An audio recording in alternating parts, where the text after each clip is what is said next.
Hello friends, study hack with Mac channel में आप सभी का स्वागत है। आज का जो हमारा टॉपिक रहेगा कंप्यूटर नेटवर्क सीरीज में वो होगा गो बैक एन। अब ये गो बैक एन क्या है? गो बैक एन एक मेथड है जो किस लिए यूज़ किया जाता है? फ्रेमिंग को सेंड करने के लिए। और कौन से टाइप की फ्रेमिंग सेंड करने के लिए? Sliding window. तो गो बैक एन जो है वहाँ पर स्लाइडिंग विंडो प्रोटोकॉल का यूज़ किया जाता है। किस तरह से यूज़ किया जाता है, क्या ये टॉपिक है, ईच एंड एवरीथिंग इस वीडियो में हम डिस्कस करेंगे। तो चलिए फटाफट से वीडियो को स्टार्ट करते हैं और देखते हैं go back N protocol. This protocol is used to overcome the efficiency of the stop and wait protocol. जो go back and protocol है ये किस लिए यूज़ किया जाता है? To overcome the efficiency, किसकी इनएफिशिएंसी को ओवरकम करने के लिए यूज़ किया जा रहा है? स्टॉप एंड वेट प्रोटोकॉल की। जो स्टॉप एंड वेट प्रोटोकॉल था जिसमें हमें एक फ्रेम सेंड करने के बाद कुछ टाइम तक रुकना पड़ता था, वेट करना पड़ता था स्टॉप करके अदर प्रोसेसिंग को, जब तक एक्नॉलेजमेंट नहीं आ जाती। एक्नॉलेजमेंट आने के बाद नेक्स्ट फ्रेम फिर सेंड कर दो, फिर वेट करो, फिर नेक्स्ट फ्रेम सेंड करो, इस तरह से। तो स्टॉप एंड वेट में जो सबसे बड़ी प्रॉब्लम थी वो वेटिंग टाइम था कि वेटिंग टाइम बहुत ज़्यादा है। उस प्रॉब्लम को ओवरकम करने के लिए हम किसका यूज़ कर रहे हैं यहाँ पर? Go back N. Go back N sliding window protocol का ही एक टाइप है। इसमें कैसे हम प्रॉब्लम को सॉल्व करते हैं? In this sender can send an number of frame at the time without waiting for acknowledgement. यहाँ पर गो बैक एन में जो सेंडर है वो एक टाइम पर, यानी कि सेम टाइम पर at a time multiple frames को सेंड कर सकता है। एन नंबर ऑफ फ्रेम्स, वो एन नंबर ऑफ फ्रेम्स कितने भी हो सकते हैं, 3, 4, 5 सो ऑन, कितने भी।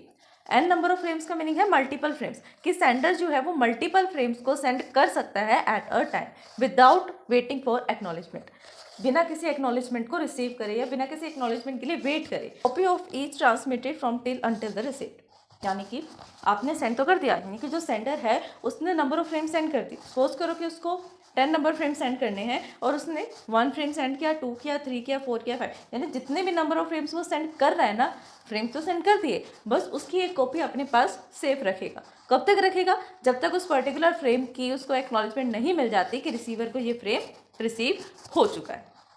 डन? समझ में आया कि रिसीवर को ये पर्टिकुलर फ्रेम रिसीव हो चुका है, उसकी एक कॉपी उसको बना के रखनी होगी। जैसे उसने 1, 2, 3, 4 फ्रेम्स को सेंड किया, तो 4 तक फ्रेम, जितने भी फ्रेम्स आ रहे हैं 1, 2, 3, 4, सबकी एक एक्स्ट्रा कॉपी सेंडर के पास होगी। और वो कब तक रहेगी? जब तक एक्नॉलेजमेंट नहीं आ जाती रिसीवर के साइड से।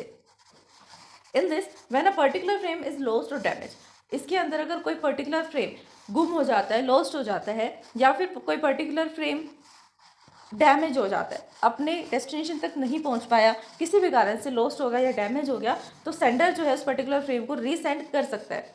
ठीक है? कैसे पता लगेगा कि ऐसा कुछ हुआ है?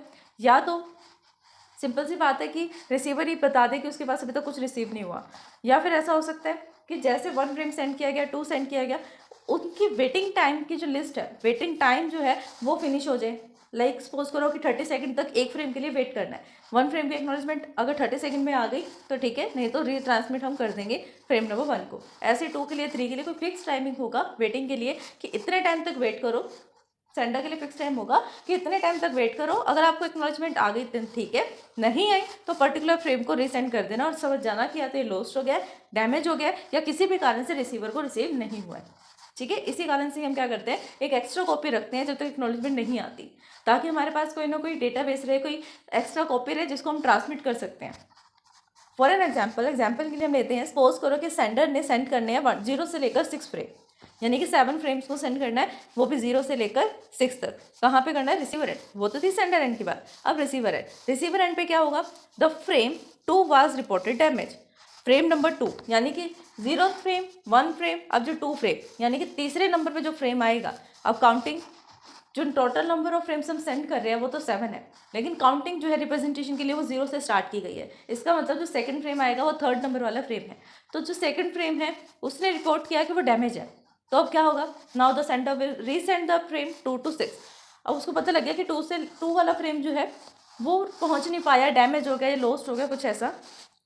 जो सेंडर है अब वो वापस से रीसेंड करेगा 2 से लेकर 6 तक without caring that the frame number 3 to 6 में हैव रिसीविंग करेक्टली।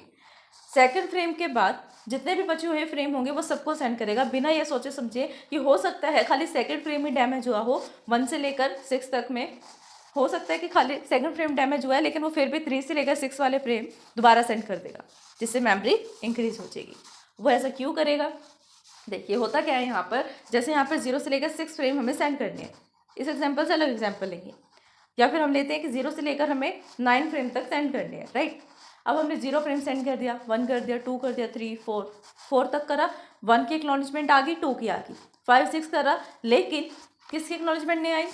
3 वाले की, यानी थर्ड नंबर पे कौन सा है? 2।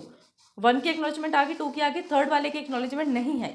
तो इसका मीनिंग क्या है? अब हो सकता है कि 4, 5, 6, 7 जो हम ट्रांसमिट कर चुके हैं उसकी एक्नॉलेजमेंट हमें आ जाएगी, रिसीव हो गया, लेकिन अगर थर्ड नंबर वाला रिसीव नहीं हुआ ना, तो थर्ड के साथ साथ हमें 4, 5, 6, 7 जितने अब तक हमने सेंड किए हैं या जितने हम सेंड करना चाहते हैं पर्टिकुलर नंबर से लेकर वहाँ तक, until the frame is finished, जब तक हमारी काउंटिंग जो है फ्रेम की वो फिनिश नहीं हो जाती, या हमें पता है कि हमें 10 नंबर फ्रेम सेंड करने हैं, तो 10 तक, 3 से लेकर 10 तक हम रीसेंड करेंगे। Sender can send as many frame as the window allow before waiting for the acknowledgement। Sender जो है विदाउट वेटिंग, बिना किसी वेटिंग टाइम के रीसेंड कर सकता है फ्रेम को, क्या कर सकता है? सेंड कर सकता है मल्टीपल फ्रेम्स को, ताकि टाइम जो है वो यूटिलाइज किया जा सके। Once the limit has been reach, जैसे कि एक लिमिट रीच कर जाएगी, यानी एक्नॉलेजमेंट का जो टाइमिंग है कि इतने टाइम में आ जानी चाहिए थी एक्नॉलेजमेंट, वो नहीं आ पाए, और the sender has no more frames, या फिर सेंडर के पास वो कोई फ्रेम ही नहीं है, उसको सिर्फ एक्नॉलेजमेंट के लिए वेट करना है। Transmit is must wait till the timer goes off, कब तक वेट करेगा? जब तक टाइमर खत्म नहीं हो जाता। अगर टाइमर खत्म हो गया तो रीट्रांसमिट कर देगा डेटा को। सबसे बड़ी डिसएडवांटेज है वो क्या है? The disadvantage of go back N is that in noisy channel, noisy channel में है, इट हैज़ पुअर इफिशिएंसी, इसकी इफिशिएंसी जो है वो बहुत पुअर है, because we need to retransmit the frame errors, क्योंकि यहाँ पर हमें वो फ्रेम्स भी दोबारा सेंड करने पड़ रहे हैं जो पहुँच चुके हैं, आई थिंक रीच कर चुके हैं, और इनकी एक्नॉलेजमेंट भी पॉजिटिव आ चुकी है, फिर भी हम उनको रीसेंड कर रहे हैं, क्यों? ये प्रोसेस तो गलत है ना, इसलिए इनएफिशिएंसी यहाँ पर आती है, और पुअर इफिशिएंसी। तो सर यही था हमारा आज का टॉपिक। आज हमने डिस्कस किया गो बैक एंड प्रोटोकॉल, जो स्लाइडिंग विंडो का एक पार्ट है। आई होप कि ये टॉपिक आपको समझ में आया होगा। अगर फिर भी इस वीडियो को समझने में आपको कोई भी डाउट आता है देन आप हमें कमेंट कर सकते हैं। वीडियो पसंद आए तो लाइक शेयर सब्सक्राइब करना, कमेंट करना ना भूलें। Thanks for watching my video. हमारे चैनल स्टडी हैक विद महक को लाइक, ज़्यादा से ज़्यादा शेयर एंड सब्सक्राइब करें। अगर आपने सब्सक्राइब कर दिया है तो बाकी सभी डिवाइसेस से भी सब्सक्राइब करा सकते हैं, क्योंकि सब्सक्राइबर्स बहुत ज़रूरी हैं। देन कमेंट करें।